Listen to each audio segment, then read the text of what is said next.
People already know this. Beginning today, new MTA fares take effect once again. Earlier this year, the MTA board voted to maintain the cost of a single ride while increasing other fares. TV 1055's Tony Aiello explains the price hike.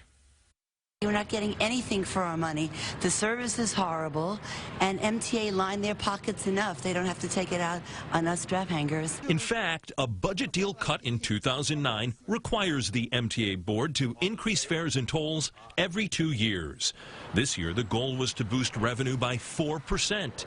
The money goes mostly to pay increases for MTA workers. The cost of living is the cost of living, and we have a labor force that is in large part of the equation, and we need them, and they deserve, fair raises. The board looked at Plan A, which maintained the base bus and subway fare, and Plan B, which boosted that fare by 25 cents. It chose Plan A, which means the cost of a 7-day Metro card goes up $1 to $32. The 30-day Metro card is hiked to $121. That's a $4.50 increase. Can't afford a monthly Metro card no more. So you have to see if I'm going to get to work or am I going to eat? Am I going to pay rent? How am I supposed to get to work? It's a struggle. Metro North and LIRR commuters will see fares increase by up to 3.75%. So a monthly from New Rochelle to Grand Central increases $8 to $239, while a monthly from Garden City to Penn Station increases from $252 to $261. On the roads, most cash tolls at the bridges and tunnels will jump by 50 cents to $1, while the Easy Pass discount will be cut by about 25 cents. This driver's okay with that. We have to pay for roads, we have to pay for bridges, so I think that that's fair. A 2009 state budget deal requires the MTA to hike fares every 2 years, so mark your calendar for the next fare hike, 2019. On the Upper West Side, Tony Aiello, TV 1055. And, of course, folks on Long Island not too happy about it. Eric Alexander with Vision Long Island, a pro-growth think tank on Long Island, is here to talk about this fare hike and much more. Welcome to the show, Mr. Alexander. Great to be here, Richard. Well, so what do you think? Is it a fair hike for everyone, and how does it impact Long Islanders? Well, I mean, look, it's good to have city folks have to pay more, and certainly a lot of Long Island commuters are subway riders, so the subway side, but the Long Island Railroad side, there is a 4% on average increase. The MTA is getting our payroll tax dollars, too. So yeah, explain that, because people think the payroll tax went away, but it didn't completely, right? No, it was just reduced. It didn't. Yeah, it was reduced, so they are receiving dollars. So the MTA has resources. We understand they have contracts with their labor force, and we understand there's a lot of capital plans coming forward, and we want to see those. But there should be a good accounting for how the dollars are being spent and transparency.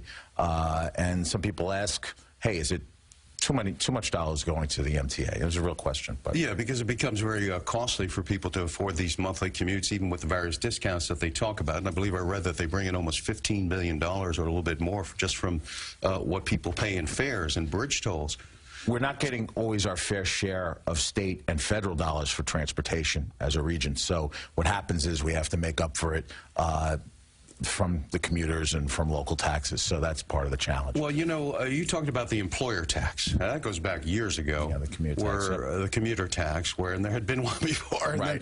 And then they brought it back, and it cost some elected officials their jobs on Long Island who voted for it. And then the governor came in and reduced it. It was a tax on employers that was used to subsidize the system. But it was applied only to Long Island. Right. And so then the governor cut it, but it didn't go completely away. They're still collecting millions from that? Yeah, definitely. Definitely tens of millions, if not more than that, from each county. So there are real questions as to where those dollars go. There's transparency. We want to make sure that the dollars are going for projects that impact Long Island, that benefit Long Island. Well, and one of the things about that employer tax is that it took the place of what had originally been a plan. And I lived in Brooklyn much of my life, and nobody wanted it there. An original plan to raise the tolls on the East River bridges, which are free, the Brooklyn, Manhattan, whichever ones in Williamsburg, that are on the East River. But the elected officials ran away from that like crazy, because that's like poison in New York City, right? In fairness, you want to see, or there is a new version of that plan out there now that folks are considering. For other people to pay some of these bridge tolls that we pay, and we have $13 to $17 for bridges. No doubt.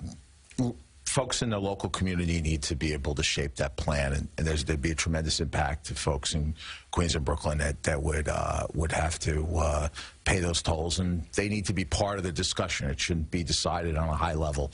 The local businesses and local officials need to shape that plan. If that's going to come forward, it shouldn't happen just on a regional level. And meanwhile, we're still waiting for them to finish the East Side Access Project, which make it easier for us to get in. This is part of the justification for the tolls and the fares that we pay. Right. Where does that plan stand? $10 billion project. It's, I think, 2022 or 2023. It's planned But they keep moving that. It keeps keep moving back the a couple goalposts. I think more there was years. some coordination with the Amtrak, that trains that were causing some of the problems, but I think they're resolving that. I mean, to the governor's credit, he has moved the timeline, actually trying to pick up the pace of some of these projects. Yeah, so you could get so into he's Penn Station instead of going into Grand Central. Yeah. I mean, get into Grand Central instead of going into Penn Station. He's trying to move them forward, and to his credit, there's a sense of urgency on some of these, which is good. But meanwhile, dozens of Long Island communities have tied their growth and planning and housing projects to transit. And we're going to talk about that when we return, why backers of housing in our communities are saying that it's critical for the counties to support public bus service and for us to get the rail projects that we just mentioned. That's coming up next.